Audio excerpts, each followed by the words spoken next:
or election morning. At the national level, political parties are recalibrating for better relevance. New friends are being made while old acquaintances seem to be jumping ship.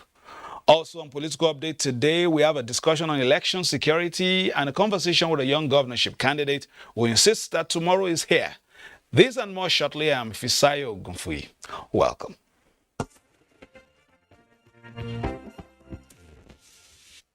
In football, a substitution made even in the dying minutes of a match can still make a telling contribution to the outcome of the game. This seems to be the overriding feeling as Senate confirmed the ministerial appointees of President Muhammadu Buhari this week, just a year to the expiration of the tenure. The ministers designate are Henry Iko from Abia State, former Commissioner for Industry, Science and Technology, Umana Akwa Ibom State, Director of Oil and Gas Free Zone Authority, Joseph Nkama, Commissioner for Industry in Ebonyi State, and Goodluck Opia, Commissioner for Petroleum Resources in Imo State. Others include Omar Ibrahim El Yakub, Senior Special Assistant to the President on National Assembly Matters, House of Representatives, Ademola Adegoroye, Special Assistant to the Ondo State Governor, and Odum Udi from Rivers State, former Chairman, Abua Odua Local Government Area of Rivers State. They are expected to step into the shoes of those who stepped down. Senators demanded to know how they will contribute to job creation, industrialization, more revenue generation, and improved security. This country, this great country, can build modular refinery in most of the Niger Delta state. We need to take advantage of that. As Managing Director of the Oil and Gas Free Zones Authority, I have initiated a number of reforms. Science degree in business education, specializing in management. I also have a master's degree in corporate governance obtained from Leeds Metropolitan University in the United Kingdom. The president needs us to succeed. And of course, Nigerians look up to us to ensure their safety, their security. The nominees also expressed concern on the lingering ASUU strike. And we know that from the same source, the same national pulse, there are several contending interests seeking attention from the national pulse. My advice would be that government and ASUU will have to come to a compromise. I'm not blaming them. I'm not casting aspersions. I'm not saying they don't have the right to disagree with government.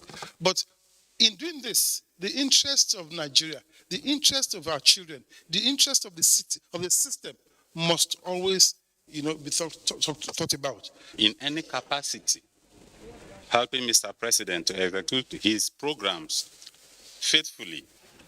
The 1 year that you will be in office is a long period because it depends on what we do.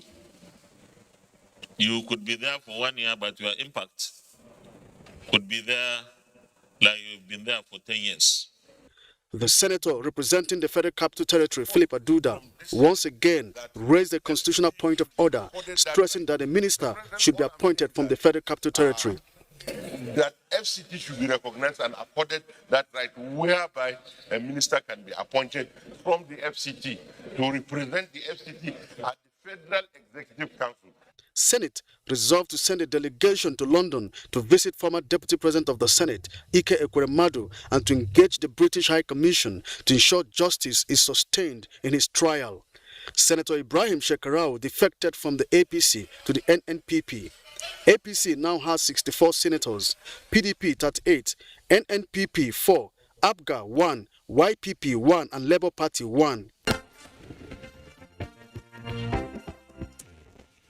Also this week, House of Representatives passed for second reading a bill which seeks the establishment of Electoral Offences Tribunal in Nigeria. The bill also seeks to the establishment of Electoral Offences Commission. The Electoral Offences Tribunal Establishment Bill is seen as critical and of significance to the amended Electoral Act 2022, sponsored by House Leader and 4 other members. It made provisions for investigation and prosecution of electoral offences towards the improvement of the electoral process for credibility. To reform our electoral system through the Electoral Act and give Nigerians a system that is going to throw off leaders that are accountable and responsible to the yearnings and aspirations of the people. To establish the commission that will be dedicated to the deterrence and punishment of electoral offenders. The People's Democratic Party says it has gone back to the drawing board to strategize towards winning the July 16 governorship election in Osun State. This was at the inauguration of the PDP National Campaign Council for the election. It's a 128-member National Campaign Council chaired by the governor of Bayelsa State, Doye Diri, who was absent at this event. The party's vice presidential candidate and governor of Delta State, Ifeanyi Okowa, and his Taraba counterpart, Darius Ishaku, were however present at the inauguration, presided over by the deputy national chairman North, Umar Damagun, on behalf of the PDP national chairman, Iyocha Ayu. We have a very popular candidate in Osun. We have no reason not to bring back Osun. And we will go all out there to ensure that we have victory for our party. If you get to Osun, if there are any difficulties, you may have to break down into different cells to negotiate and come with an agreement. Members of the National Campaign Council resolved to work hard towards ensuring victory for the party's candidate, Senator Adebola Adeleke, who is contesting the position for the second time. We will work with the Campaign Council to make sure that victory is achieved. The Osun State governorship election is slated for July 16, 2022.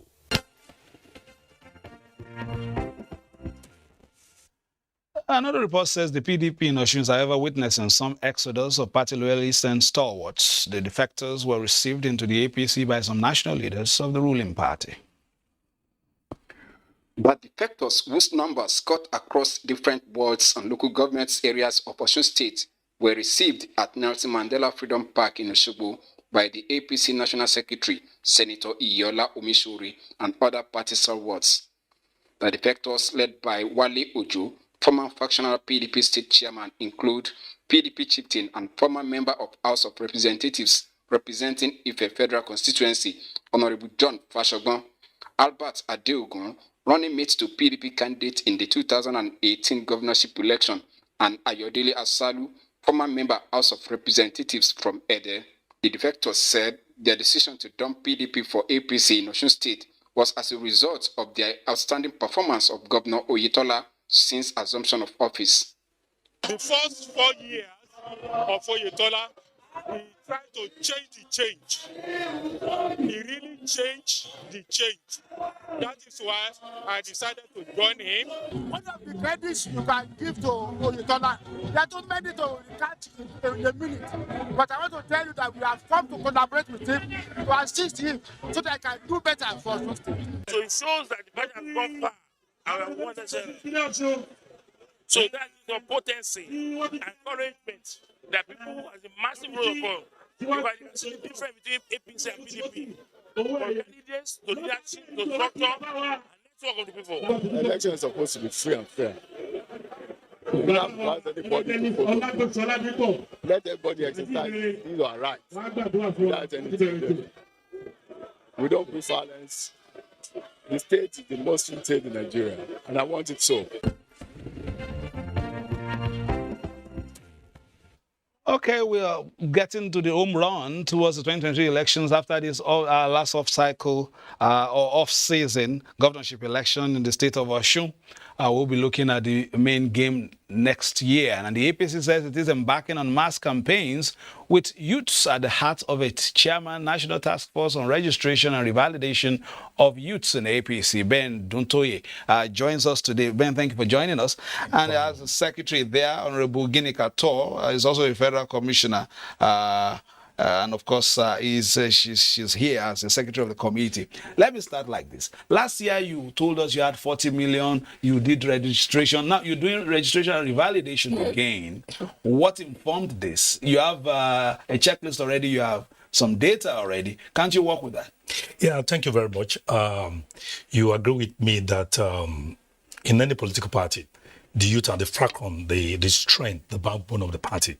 We have the majority of the population, and what we try to do under the able leadership of the current national youth leader, Dayo Israel, and with the instruction of the National Working Committee under Senator Dr. Abla Adamu, is to revalidate, to put proper records and digitalize the youth department of the APC.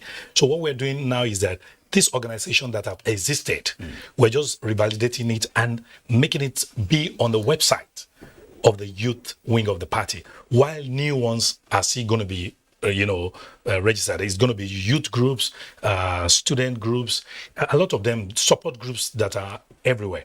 So the purpose is to further strengthen the party, let us know actually the number. Of course, but at the end of the day, we're still going to come back here and tell you the number as it increases.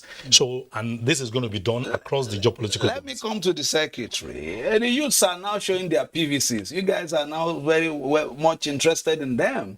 Is it as a result of the massive registration of youths across the country, because they can change the game at any time now?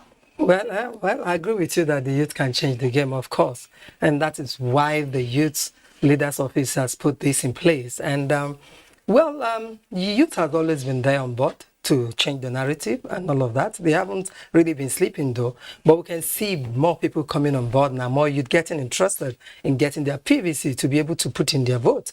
And for us, our party, APC, we are not sleeping either. And you can see the personality that has been put in there as a youth leader, a young guy that knows what it takes to get youth together.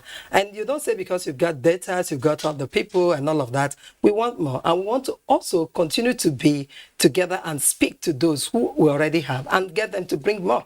So together with the youth, we think we're going to make it. All right, Chairman. The issue is this. Youth are saying, we don't want to be mere statistics again. Just register us after I will come again in another cycle of 4 years. They want to actively participate. They want to be appointed. They want to contribute their quota. They said it's no longer an issue of tomorrow, that tomorrow is now. Yes. Are you taking this message also to those who sent you to do this? That is not about just packing youths in one place and counting 1, 2, 3.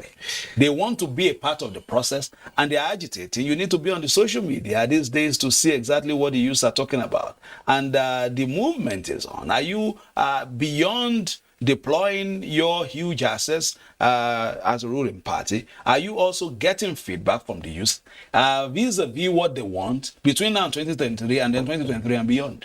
Yeah, thank you very much. The APC is doing that, and you agree with me that one of the parties in Nigeria now that is really considering youth inclusion is the APC. You know, you find out we just had our national convention where we picked our president, picked governors, senators, and all of that. You find out that the party gave away about 50% for young people to encourage them to participate. You know, and after this, as I'm talking to you now, there's a strategic youth committee meeting all in the Sheraton, the Hilton, where we have all the state youth leaders, all these the regional youth leaders, and some selected youth leaders across Nigeria. How many of them are below 40? Majority, the party follows the national youth. We used to have a youth leader in one of the parties, not to mention the name, who was over 50 at the time. Yeah. And but I think the only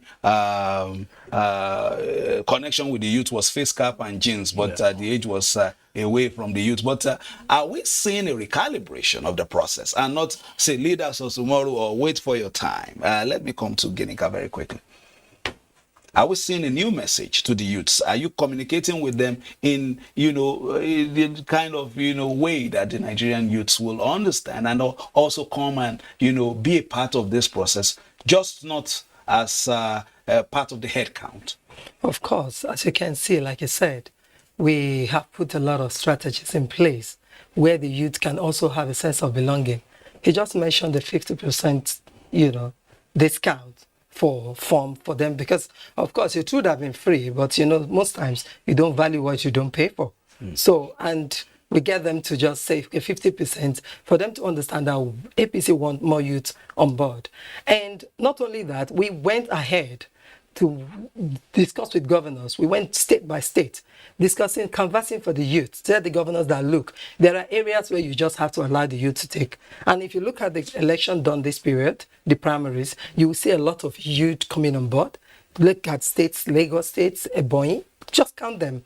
You see youth being included in what's unlike what it used to be. So for APC, the message is already there that we know that youth are also one of the greatest vital tools to get, to get the country moving forward and, making progress. So youths in APC, they are well included. Can you tell us a bit of, we know about, your terms of reference, which have spoken about revalidation and all that, and registration ahead of elections. Almost every party is trying to do that. Some are doing theirs online as well. But what Nigerians are saying, especially those who are keen watchers of the Nigerian political scene, is are the parties thinking, including yours, of issues of succession? Are you mentoring the youth, not just canvassing for votes and getting them into your fold? Are you having a template to mentor the youths so that they can learn the ropes, and then it does not become something of some kind of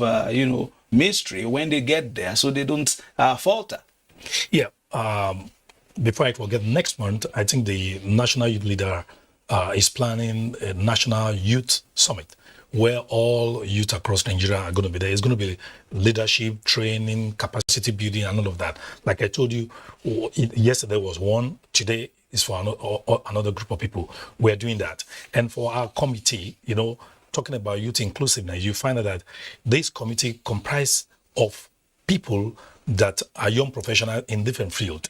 You can see we have a powerful member of a federal commissioner in the Federal Character Commission as a secretary and all of that. So we are bridging the gap and letting the youth have more sense of belonging. And we see that come to the national secretariat, go to the state secretariat on daily basis. Now you see young people engaging, not in Togri this time around.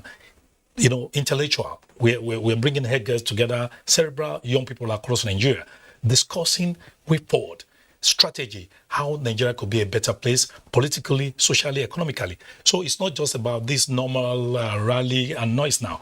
The youth are really bringing a lot of things to the table. And by the time we finish this membership registration exercise, we're doing something like even identifying some of these silent and hidden talents that we have that can, in their state, local government, and even national, contribute to the development of the nation. All right, let's move away from that very quickly. Of course, we know in the past youth have been used as cannon fodder for violence in elections. But let's still talk in elections. A special team of senior police personnel has been constituted to manage security during the general elections. First Public Relations Officer Olumuyiwa Adejobi says the team is also to equip officers with necessary skills on election security. The teamwork we put on ground actually paid off, and that's why we had a very good and a successful election in Ekiti. It is a briefing to review the performance of the force during the Ekiti governorship election, identified challenges with a view to overcoming them in future elections. Senior police officers of the rank of Deputy Inspectors General of Police, DIGs, Assistant Inspectors General of Police, AIGs, Commissioners of Police, TPs, and other heads of police formations, and carefully selected security and election management experts across the globe to engage in peer review and cross-fertilization of ideas on effective management of security before, during, and after the general elections in 2023. We have full confidence in the professionalism, competence, and preparedness of the Inspector General of Police, IGP Akali Baba Usman, the police management team, and the officers and men of the force to discharge their fundamental responsibility as enshrined in the Constitution of the Federal Republic of Nigeria. Force Public Relations Officer assures that a retreat for the rank and file has also been organized on their conduct during elections. And before we come back for the last line, the presidential candidate of the Labour Party has been formally presented to the umbrella bodies of the trade unions in Nigeria. The trade unions are no longer willing to be onlookers in the decision-making and policy formulation processes in the country. They want to take advantage of their numerical strength, align with the population of the youths, especially the unemployed and underemployed, to change the narrative and install a government of their own through the ballot come 2023. The Peter Obi ticket of Labour Party is therefore their best bet. They are convinced that mobilizing and galvanizing the workers is not a challenge with the labor union structures already in place. This can only work if we have leaders that are willing to connect with the people, hear from the people, know the problem of the people, and then work to address those issues. I think that it is important that we all rally around this effort, lift the Labour Party, and turn and build for the future of our country. For Peter Obi and the party, Nigerian workers can now decide for themselves whether what they want are in all the options now laid bare in the candidates of all the political parties. There's a lot of us who are contesting to be president today.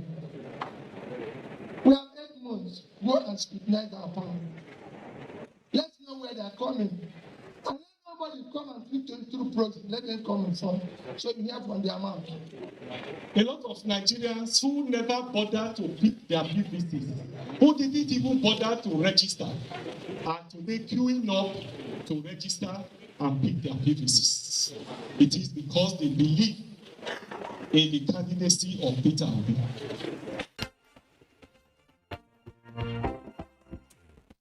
All right, take your PVC. Like people are saying, PVC is a ticket to a better future. Let's, before we go very quickly, one word, to prospective voters. This is election year we are staring at. Beyond your terms of reference and all that, are you giving the message of peace? Yes. APC is a party of peace. We're the party that cares so much about the unity of this country, about the progress of this country, and we're telling every Nigerian youth to maintain the peace, and also, like you just said now, to collect their PVCs. Are you listening to the youths? Of course, we are listening to the youth. And when they ask you anything for the boys?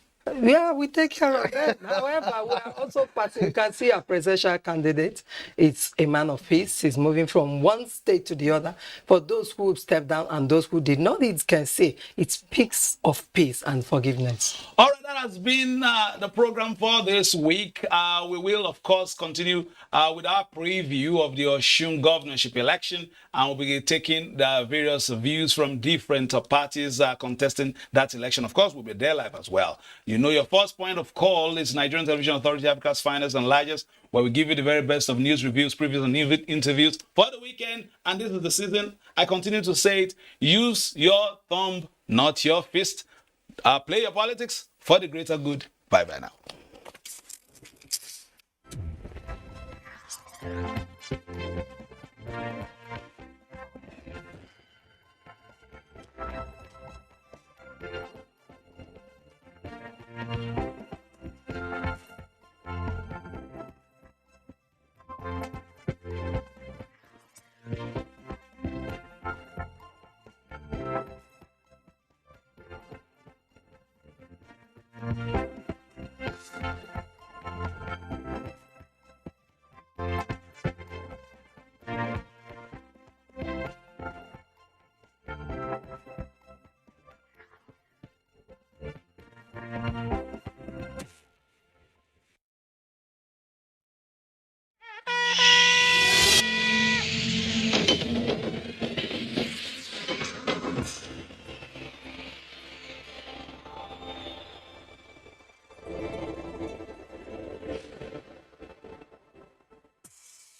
you.